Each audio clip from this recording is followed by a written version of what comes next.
Good morning, everyone. Welcome back to the course. We're about to begin week 9 of the course.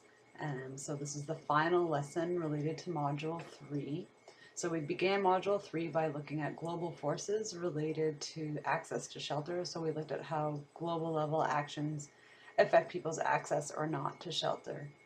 Then in the next week, we looked at the ways that national level actions affect people's access to shelter. The first week, we looked at definitions of refugees. And then in the next week, last week, we compared and contrasted definitions of homelessness.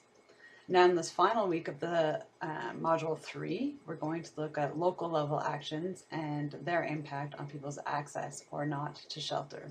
And by the end of this, you should be able to define for yourself the relationship between social justice, global citizenship, and access to shelter.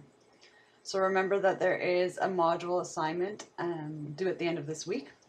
So please read over those guidelines very carefully as soon as possible and ensure that you understand them, and contact me as soon as possible if you do have any questions. And of course, I probably shouldn't have to say this, but I will anyway. The feedback that I'm giving you on your individual weekly activities, I'm giving you that feedback in order for you to be able to take it in consideration, not only to get perfect, hopefully, on your weekly reflections or your weekly posts, but also use that feedback when you're completing your module assignments to ensure that you get the best grade that you can and the one that you want and deserve.